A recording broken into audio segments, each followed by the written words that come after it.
نبی یا ولی کوئی داتا نہیں ہے، کوئی پار بیڑا لگاتا نہیں ہے، نبی یا ولی کوئی داتا نہیں ہے۔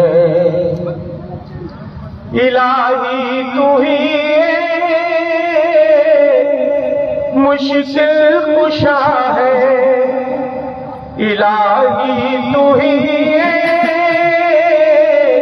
مشکل کشا ہے، مشکل کشا ہے، مصیبت سے کوئی بچاتا نہیں ہے، کوئی پار کشتی لگاتا نہیں ہے، نبی یا ولی کوئی داتا نہیں ہے۔ غنی ہے تو سب تیرے کر کے گدا ہے، یا ایھا الناس انتم الفقراء الی اللہ واللہ هو الغنی الحمید۔ غنی ہے تو سب تیرے در کے گدا ہے، در کے گدا ہے، کوئی ایک پتا ہلاتا نہیں ہے، کوئی پر بیڑا لگاتا نہیں ہے، نبی یا ولی کوئی داتا نہیں ہے۔ یہ سر میں کسی در پہ کیسے جھکاؤں، یہ سر میں کسی در پہ کیسے جھکاؤں،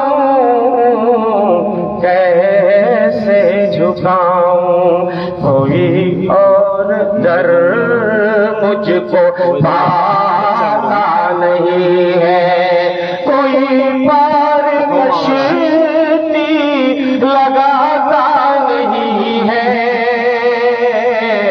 نبی یا ولی کوئی داتا نہیں ہے۔ تو بارش کا مالک ہواؤں پہ حاکم، تو بارش کا مالک ہواؤں پہ حاکم، ہواؤں پہ حاکم، کوئی ایک قطرہ گراتا نہیں ہے، کوئی پار بیڑا لگاتا نہیں ہے، نبی یا ولی کوئی داتا نہیں ہے۔ مقطع کا شعر سنیے گا، نظم لمبی ہے، میں شارٹ کر رہا ہوں۔ بجز تیرے روزی رساں کون اجمل، بجز تیرے روزی رساں کون اجمل، بجز تیرے روزی رساں کون اجمل، رساں کون اجمل، کسی کو تو بھوکا سلاتا نہیں ہے، کوئی پار بیڑا لگاتا نہیں ہے، نبی یا ولی کوئی داتا نہیں ہے۔ حضرات، اسلام سے قبل کا جو معاشرہ تھا، اگر آپ اس کا جائزہ لیں تو آپ کو یہ اندازہ ہوگا کہ صنف نازک پہ کتنے مظالم ڈھائے جا رہے تھے. عورت تقریباً ہر سماج، ہر سوسائٹی اور ہر معاشرے میں مظلوم تھی، مقہور تھی، ظلم و جبر کی چکی میں پیسی جا رہی تھی. صنف نازک کے ساتھ بھونڈا مذاق کیا جا رہا تھا اور صنف نازک کی عفت و عصمت کو تار تار کیا جاتا تھا. عورتوں کی نسوانیت کو پامال کیا جاتا تھا. اور یہ حالت ان ملکوں میں بھی تھی جو تہذیب و تمدن کے گہوارے مانے جاتے تھے، جیسے روم ہے، یونان ہے، مصر ہے، چین ہے. ان تمام ملکوں میں عورت کو لذت آفرینی کا ایک وسیلہ اور ذریعہ سمجھا جاتا تھا. بعض ملکوں میں عورتوں کو لوڈیوں اور غلاموں کی طرح بازاروں میں بیچا اور خریدا جاتا تھا. عورت کی مشیت اور مرضی سلب کر دی گئی تھی، ختم کر دی گئی تھی. شوہر کے مرنے کے بعد شوہر کے گھر والے عورتوں کے مالک ہو جایا کرتے تھے. چاہتے تھے تو اسے روکے رکھتے تھے اور چاہتے تھے تو پھوٹی کوڑیوں میں بیچ دیتے تھے. کسی نے عورت کو ناگن کہا، کسی نے عورت کو چڑیل کہا، کسی نے اس کو بھوت اور پریت کہا. یہاں تک کہ بعض لوگوں نے عورتوں کو تشبیہ جو ہے اس درخت سے دی جو بظاہر بڑا خوبصورت ہوتا ہے لیکن اس کا پھل اندر سے اتنا کڑوا ہوتا ہے کہ جب پرندے اسے کھاتے ہیں تو مر جاتے ہیں. دوستو، تہذیب و تمدن کے ان گہواروں میں جب عورتوں کا اتنا استحصال ہو رہا تھا تو عرب کے وہ ناخادہ، وہ بدو، وہ جاہل، وہ تہذیب نا آشنا لوگ، سوچو وہ عورتوں پہ کتنے مظالم ڈھاتے رہے ہوں گے. اسی لیے آپ بارہا سنتے ہو عرب کے بعض قبائل عورتوں کو، بچیوں کو زندہ درگور کر دیا کرتے تھے، زندہ دفن کر دیا کرتے تھے. اسلام نے اس رسم بد کا خاتمہ کیا اور اسلام نے بیٹیوں کی پرورش پر جس اجر و ثواب کا وعدہ کیا کہ اگر کسی نے 2 بیٹیوں کی پرورش کر لی، من عال جاریتین جاء یوم القیامت انا وہو کہاتین. جس نے 2 بیٹیوں کی پرورش کی حتی تبلغا، بالغ ہو گئی، قیامت کے دن میں اور وہ اس طرح آئیں گے جس طرح یہ دونوں انگلیاں ہیں، شہادت کی انگلی اور بیچ کی انگلی. اور بہت ساری روایتوں میں بچیوں کی پرورش و پرداخت، ان کی تعلیم و تربیت، ان کو کھلانا پلانا اور اچھی جگہ شادی بیاہ کر دینا، اس پہ جنت کی ضمانت دی گئی کہ اگر اتنے کام کوئی آدمی کر لیتا ہے تو اس کے لیے جنت کی ضمانت ہے. لڑکیوں کو وراثت سے محروم کر دیا جاتا تھا. آج بھی زمانے جاہلیت کی یہ رسم ہمارے وہاں لوگ گلے سے لگائے ہوئے بیٹھے، چھوڑنے کے لیے تیار نہیں ہیں. کیا عالم کیا جاہل سب باندھے جائیں گے. قیامت کے دن چھٹی کسی کو نہیں ملے گی. یہ نمازیں، یہ روزے میرے بھائیوں اللہ کے عذاب سے ہمیں نہیں بچا پائیں گے اگر ہم نے بیٹیوں اور بہنوں کا حق مار لیا. زمانے جاہلیت میں عربوں کا مقولہ تھا لا یرثنا الا من يحمل السیف ويحمل بیضا، ہمارا وارث وہ ہوگا جو تلوار اٹھانا جانتا ہے، قوم قبیلے کا دفاع کرنا جانتا ہے. چونکہ لڑکیاں لڑائی نہیں کر سکتی ہیں، دفاع نہیں کر سکتی ہیں، اس لیے وہ لڑکیوں کو وراثت سے محروم کر دیتے تھے. اسلام نے اتنا اونچا مقام دیا. قرآن کہتا ہے یوصیکم اللہ فی اولادکم للذکر مثل حظ الانثیین.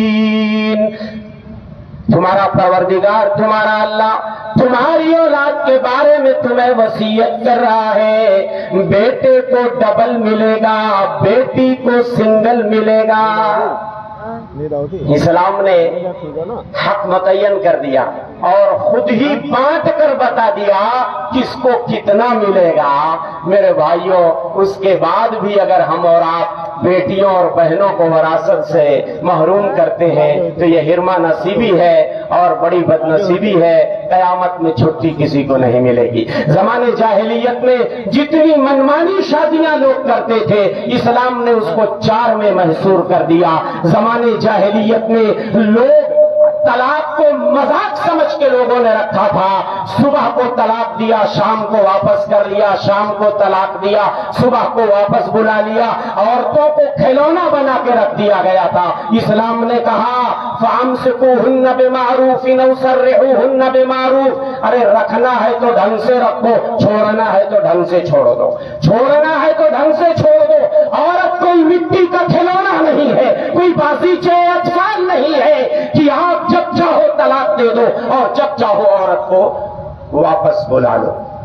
سوگ منانے کا بڑا عجیب دستور تھا، پورے 1 سال عورت اپنے آپ کو کسی بند کمرے میں محصور کر لیتی تھی، 1 سال تک نہاتی نہیں تھی، دھلتی نہیں تھی، صاف کپڑے نہیں پہنتی تھی۔ اسلام نے کہا 4 مہینے 10 دن ایک عورت عدت گزارے گی، سوگ منائے گی، نہائے گی، دھلے گی، صاف ستھرے کپڑے پہنے گی اور روشنی میں بھی رہے گی، ہوا میں رہے گی، نارمل معمول کی زندگی گزارے گی، بغیر ضرورت شوہر کے گھر سے باہر نہیں جائے گی، زیب و زینت نہیں کرے گی۔ میری بہنوں اسلام نے تمہیں اتنا اونچا مقام عطا کیا ہے، سوال یہ ہے کیا تم اپنی ذمہ داریوں کو محسوس کر رہی ہو؟ اسلام نے تمہارے سروں پہ جو شرم و حیا کا تاج رکھا ہے، عفت و عصمت کا تاج رکھا ہے، کیا تم اس کی لاج رکھ رہی ہو؟ کیا تمہارے کندھوں پہ اسلام نے جو ذمہ داریاں ڈالی ہیں ان ذمہ داریوں کا تمہیں احساس ہے؟ سنو میں تمہاری ذمہ داریاں یاد دلاتا ہوں اور ساتھ میں میاں بیوی کے کچھ حقوق بھی میں بتاتا چلوں گا۔ بعض بھائیوں کی یہ خواہش اور فرمائش ہوئی کہ ذرا میاں بیوی کے کچھ حقوق بھی بتا دیا جائے، لیکن مختصر وقت میں سارا نہیں ہو سکتا ہے۔ میری بہنوں سنو، سب سے پہلی ذمہ داری آپ کے کندھوں پہ عائد ہوتی ہے۔ شادی کے بعد جب آپ اپنے شوہر کے گھر میں آتی ہو تو آپ کا یہ فرض بنتا ہے کہ آپ اپنے شوہر کے گھر کی ذمہ دار ہو، شوہر کے گھر کی آپ مالکن ہو، شوہر کے بچوں کی آپ تربیت کرو، شوہر کے مال کی حفاظت کرو، شوہر کے گھر کی دیکھ ریکھ کرو۔ الا کلکم راع وکلکم مسئول عن رعیتہ، سنو تم میں سے ہر آدمی نگراں ہے، ہر آدمی نگہبان ہے، ذمہ دار ہے، اس کی ذمہ داری کے بارے میں سوال کیا جائے گا۔ المرأۃ راعیۃ علی بیت زوجہا وولدہ، عورت اپنے شوہر کے گھر کی ذمہ دار ہے، اس کے بچوں کی ذمہ دار ہے، وہی مسئولۃ عنہم، اس سے اس ذمہ داری کے بارے میں پوچھا جائے گا۔ شوہر کے بچوں کی تربیت تم نے کس طرح کی؟ اسلامی ادب سکھایا کہ نہیں سکھایا؟ اچھی تربیت کی کہ نہیں تربیت کی؟ آج میری بہنوں کی حالت یہ ہے، آج بچے کو کلمہ بھی سکھانا نہیں چاہتی، سورہ فاتحہ بھی یاد کرانا نہیں چاہتی۔